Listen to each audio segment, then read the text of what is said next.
views expressed on the Health on a Whim podcast is not a substitute for the medical advice of your licensed physician, nurse practitioner, or any other health professional whose care you are under. Consult with your healthcare professional about any matters relating to your health and health needs, and before beginning any new health program or implementing any health information discussed on this podcast or on whatismyhealth.com. This recording contains sensitive content, including references to drugs and alcohol, that may be triggering to some listeners. Discretion is advised.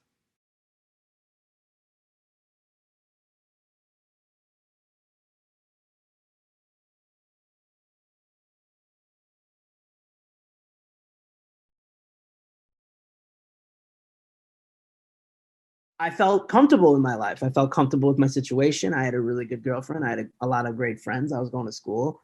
So I felt like I was on top of the world. But due to a breakup, I lost my brain. I lost it. Another person left me over things I could not control. But what could I control? Alcohol. To my degree, I could control it. But I could just drink it whenever I wanted, and it would just completely numb it. And what started out as literally just, let's go out, let's have some beers on the weekend. And it was like, okay, yeah, but I wasn't drinking during the week yet. But, anytime my friends would call me to come over, it was like, oh, let me bring a 12-pack. Why do I need a 12-pack? And my excuse was always, well, I'm going to share. No one ended up having it. And if anyone took one, I would go and just take one of theirs. I wanted the 12 because I wanted the 12, and I couldn't hide that fact from it. But it wasn't until I turned 22 and I got my DWI and I wasn't allowed to smoke weed anymore. At that moment, that was it. Now, going back to kind of the things that we said that we were into when we were younger, our imitations, hearing things and just kind of repeating them. And I had heard one thing in a movie that I loved, and the guy was asked what would happen if you weren't allowed to smoke weed. And he goes, I'd probably become a raging alcoholic. So I had that in my head. Wow. And I was hanging out with a buddy of mine. We were probably maybe 21, and we were watching a show called Intervention. And we're sitting there, we're watching it, and there's a guy shaking with a liquor bottle, and he's holding it. Mom is taking it away from him. So in my head, I said to myself, I'm not that guy. I'm not that guy yet. Every single time I'd get loaded, pee myself, throw up, whatever it was, I'm not that guy yet. So it really does connect. Depression, anxiety, and drinking and drug use are all connected. Some people learn it. And then, as a young kid, I guess I did. I don't really feel like I did. It just seemed because my dad never was violent. My dad never cursed. My dad never hit my mom. He would just literally come home and have beers and then just watch Jeopardy, eat pretzels, eat dinner, go up, go to bed. That was it. I never saw anything. I never thought it was bad, but it didn't really seem much to me. But some people, unfortunately, do see a lot worse. I have a lot of friends, a lot of people in the rooms that I've met, and a lot of people that I grew up with that saw things a lot differently. And it led them to that, and it led them down really, really bad paths because they saw it at a young age, and then it just gets acceptable. Now, we all know, because I think you understand this with food, that once you have something that's really, really, really good, why the hell would you want to get rid of it? Now, if you know that it's delicious, you're going to keep going back to it. If you know that it makes you feel good, you're going to keep going back to it. Now, it all starts out innocent until it becomes a problem. Right. But the root of all this, again, is not the alcohol that's the problem. It's not the heroin that's the problem. It's me that's the problem. Because there are people out there that can have a drink and put it down. Maybe can go out and do coke once a year. Maybe. I don't know. I don't know many of them. I mean, unless you really don't have a bad experience with fast food. I mean, who's really not going to eat fast food at least once a year? There's people like that. Yeah. But when it comes to control, you don't have it. You don't have it for many reasons. One, because the substance itself is strong and it does mess with your mind. But it's also a personal thing because I don't want to be me. When you had first talked to me about, a podcast or about, writing my story down, I was so excited. And it was right before I was going to be speaking at a detox. And I actually wrote something for you. I started writing and I think I sent it to you. But in that, I called it From Your Child's Best Friend to Your Family's Worst Nightmare. Now, there's this face. People know it. People see it. They know it's always smiling. They know it's always laughing. There's that little bit of serious, but I'm always down for a good joke. And I'm always down to put you first before myself. But then there was a whole nother side. There was a whole different side that I could not control. I would leave work, and as soon as I left work, and this is going back to when it started getting bad, because there was the breakup when I was 20, and then there was the DWI, and then I was with somebody for a few years. And at that point, because I couldn't smoke, I just got heavy with the drinking. The girl I was with was also a heavy drinker. It's not her fault. It's my decisions, but I fell in love with the pattern. I got hooked up on the fact that everyone liked to party. So it was like, all right, when they're ready to party, I'm there. And if they didn't want to party, I'm still going to party. It is what it is. And I just kept going and going and going. But when it started to really get bad, as soon as I left work, I'd be right at the liquor store getting pints of liquor. I would be buying, tall boys and larger bottles of liquor. And I'd be sitting there by myself. And it just, I needed something before I could go out, because this face couldn't be this face without some alcohol. I completely lost myself because other people weren't there making me happy. And addiction is very, very ugly. And it comes at you when you least expect it. And there's so much there's so much I could say on it, because I will go off on all these different roads, because that's exactly what addiction does. And I have a hyperactive mind, so I might just fly off on some other tangent. But it's scary. You don't know when it's gonna happen. Like I said, I'm not that guy. Right. Well, and I thought it was interesting, because I think the question I asked you when you started talking about this was, for you, it was about control. And you mentioned control a couple times, and you were able to control your language and your interactions at work. And then you actually said that you felt like you had control over alcohol. In the beginning, if it was, okay, I can control this, I can have a drink, I can make myself feel a certain way, I can escape this. Did it switch over? Like, when did you feel that you no longer had control? Because it sounds like when you started, it was you actually viewed it as something you could control. It was something I could control, because I'll be quite honest, I didn't have control of my money. Once I had control of my money, that was it. I literally just turned 21, and admit, my mom kind of sheltered me. She was like, no, we're gonna hold on to your money. I'm gonna budget you, teach you how to budget, because she knew as soon as I got 20, I was out the door.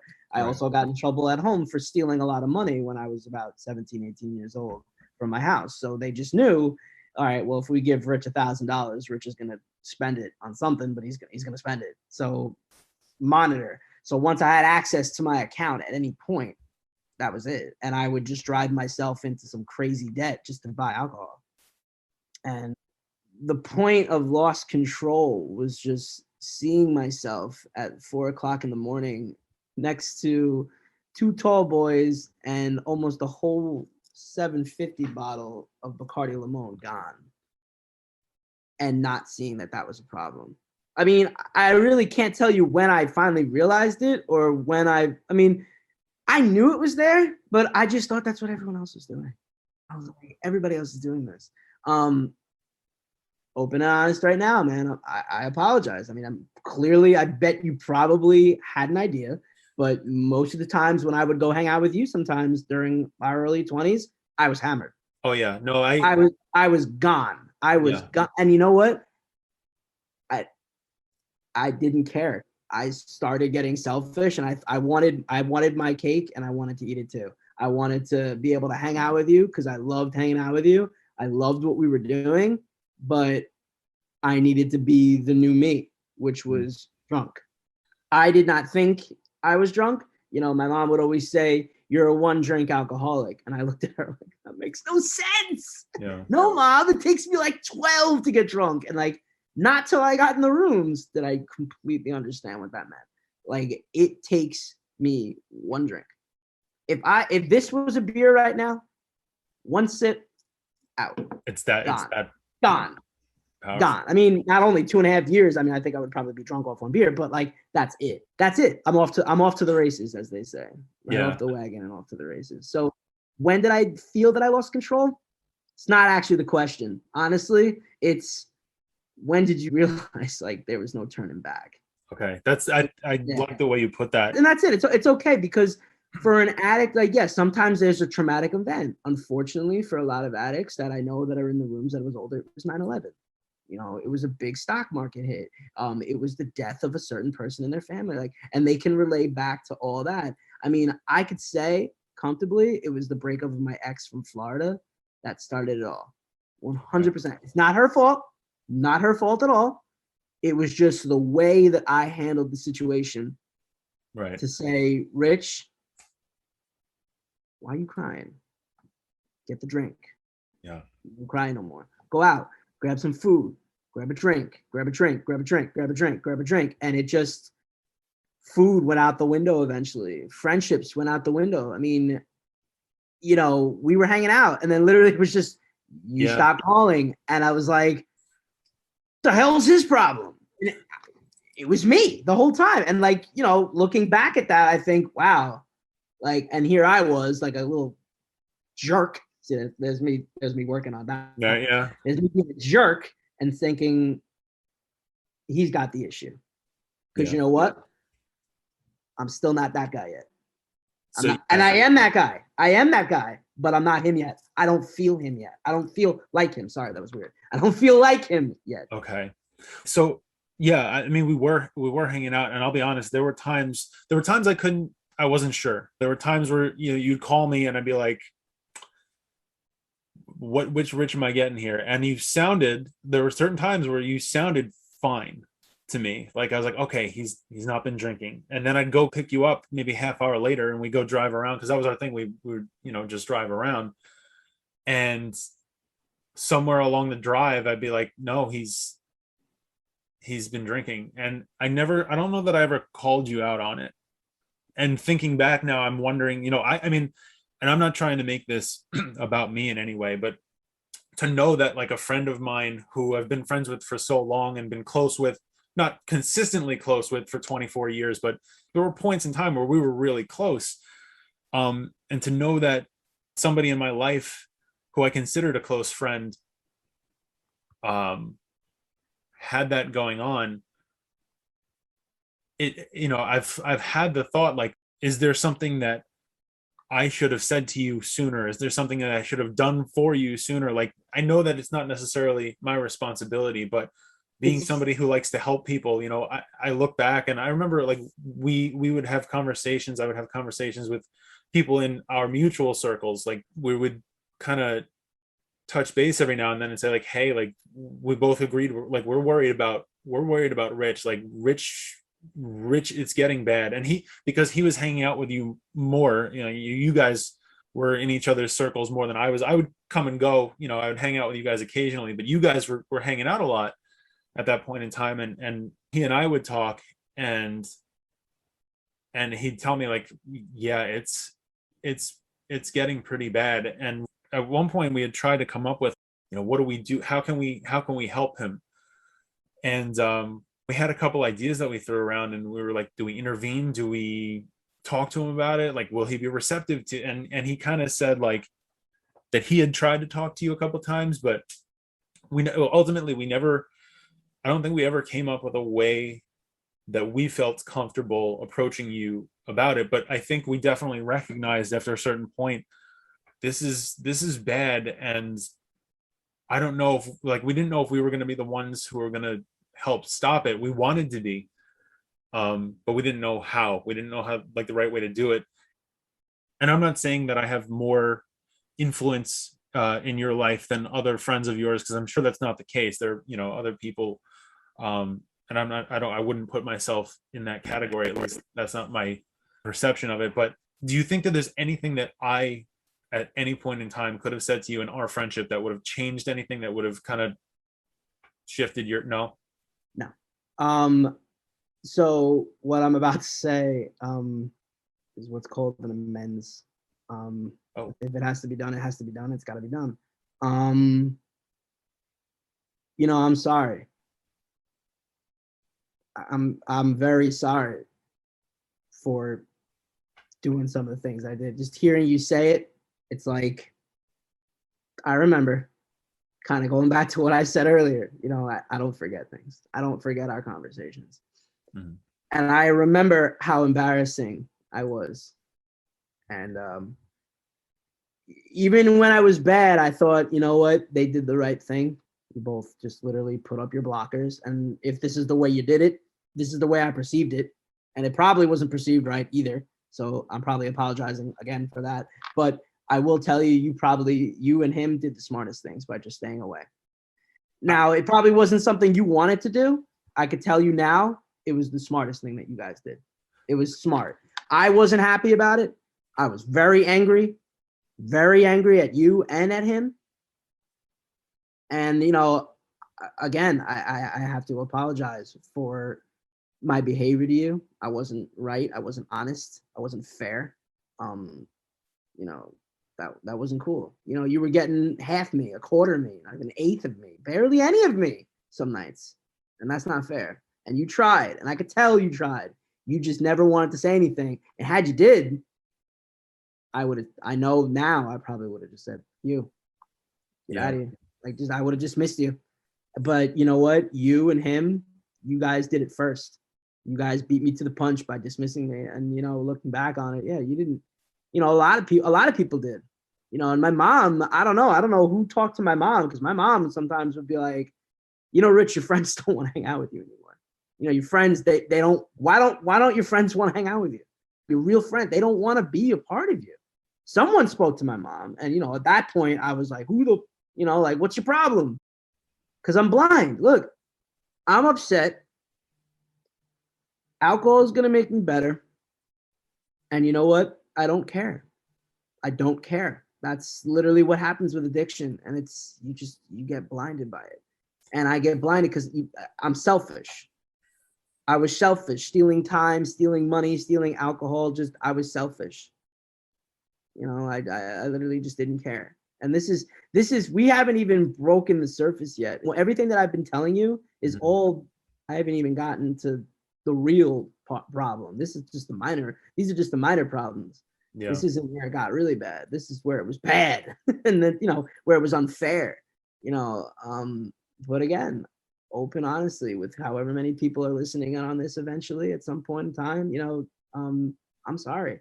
I am sorry. There's nothing I could do to replace those memories. I mean, I have them in my head. I remember the things we talked about. I remember the stupid, wacky stuff you said to me. I bet you don't even remember some of the stuff you said to me, but I do. And, it sucks. And I felt very bad. But at the time, I knew I was doing it wrong, but I was like, you know what? He's doing it wrong. That's how delusional it is. I literally didn't care. You had the problem. I'll tell you that straight out, Mike. It was your problem. It wasn't mine. That's where my thinking was. You had the problem. You weren't doing what I was doing. You didn't have no, back up, Rich. I was the one lost. You know what I mean? Like, it was all on me. I just projected it back to everybody else, and it was their problem. You guys just weren't doing what I was doing, and that's your miss out, not mine. But it sucked. And again, like I said, I am very sorry for the way I treated you and the way I treated our relationship. That was not fair to you. That was not fair to a lot of my friends. Some of them I've spoken to. But that's it, man. Like, that's the power of it. You literally, you don't care. You get so selfish. You become so selfish. And like, it's really weird when you get into recovery too, because then they say like you're a people pleaser and all this stuff, and you put other people first. You don't really think about yourself. And it's like, wait, what? Like, no, I was thinking about myself the whole time. Yeah, I didn't really care much about other people. What are you talking? I mean, I did things for people. That's a natural good trait of mine to always want to help people, but I just naturally did not care about you. I didn't care about any of my friends, even the ones that were extremely close to me during those times. I didn't care about them. My girlfriend at the time, yeah, I liked her. Obviously not enough, because she left me because of the drinking. Well, that is what that is. First of all, I was not expecting that I appreciate that. I know that's, I understand that's part of your process. I don't think we've had that conversation before, obviously, and I really wasn't expecting that. I do appreciate that, and I want you to know, like, I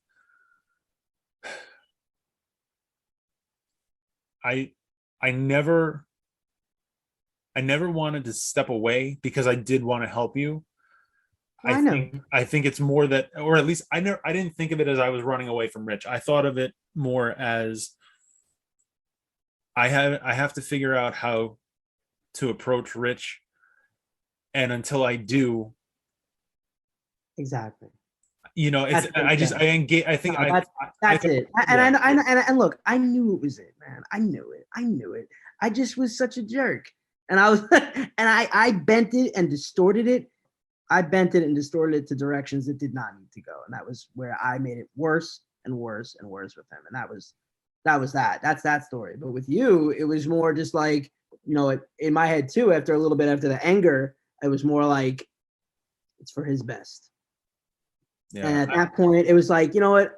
As it got worse after 2015, 2016, like that's when it was like, you know what? I don't want really anybody on this ride with me. I really don't, because, really nasty thoughts. And if if he's already kind of distanced from me, then this won't be too hard. Yeah. Let him be where he's at.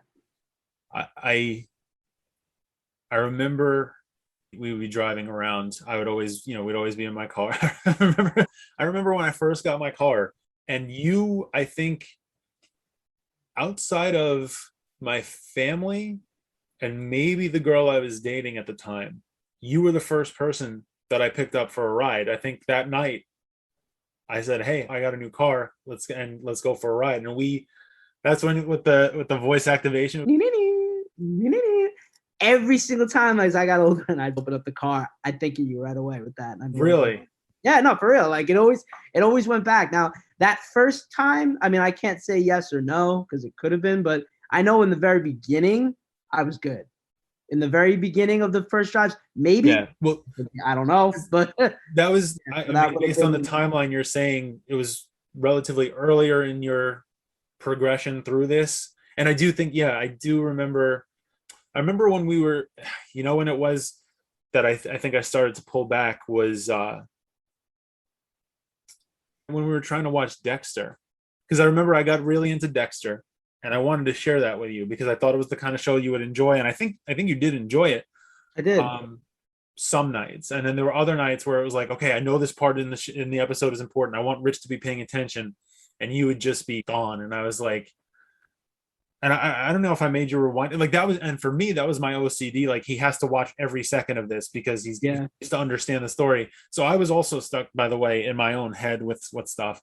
But I do remember we were trying to watch Dexter, and I think we made it to season 3 or 4 before we actually. But I was like, I just to go sit with you, and you were going to the bathroom like every 5 minutes, and it was just like, and I'm not trying to embarrass you or anything by saying that, dude, no, we got more stories, dude. That brings me to this over here. Don't worry about it, we'll get there. No, but I remember we were watching Dexter, and there was a point where I was like, I was there for 3-4 hours, and we got through one episode that was 50 minutes long or something, because whether you got distracted or whatever it was, or you'd fall asleep. And I was like, I wanted to share that with you, because I thought it was like could be a thing that we had a mutual interest over, and I remember I just got like, I guess I just got like disappointed, and I knew that it wasn't. I don't think I ever held it against you. I knew there was something going on, and I wanted to help, and I didn't know how. Around that time is when I was drinking just the Bacardi. I think that was just like drinking at least like a 750 bottle a night with maybe a beer, but I was literally just straight liquor. And you're saying that wasn't even close to as bad as it got. I mean, yeah, by 2015, 26, because it just gets worse. Like the reasoning, the rationale behind it, like this was just like, all right, I'm stressed. I just graduated college.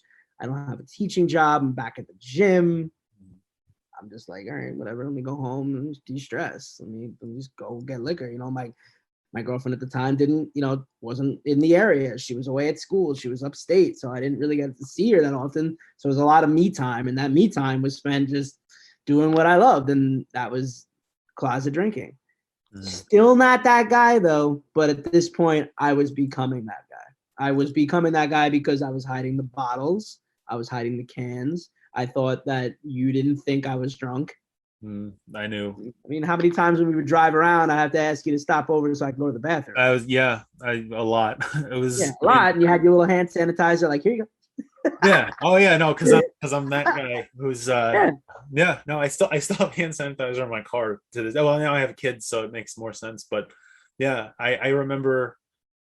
I remember because we used to drive around. I would just do loops on the parkway where I'd go up one parkway, take it over, take it down, and I was like, okay, this we can go drive for a while without going too far out of the way if we need to cut this short or whatever. And I don't mean cut it short because of anything that you were doing. I just mean like if I got tired, whatever the case was. Yeah. And I think there came a point in time, I don't even know if I made the decision consciously, but because you kept on asking me to pull over, I stopped going on the highway. I would stay on like main roads where I could easily go into a gas station or off to like a wooded area where you'd get out and you'd go to the bathroom. And I was just I'm playing it in my head and I could see that change back now. It's like, oh yeah, no. So he was thinking, he was aware, just like playing it in my head. Because again, like at the time, I'm just, you don't want your whole cards to be revealed. And if anybody gets close to your secret, and it's funny because we were watching Dexter. Yeah, well, yeah, and I had my own hidden agenda, like my own little thing. I wanted no one to know. People could tell it, but at that point, it hasn't even gotten to the worst it was gonna get. So. If you or someone you know is struggling with substance abuse and addiction, help is available. Visit www.help.org/drug-abuse-hotline for a complete list of resources. Stay tuned for part 3 of this episode, airing February 9th, 2022.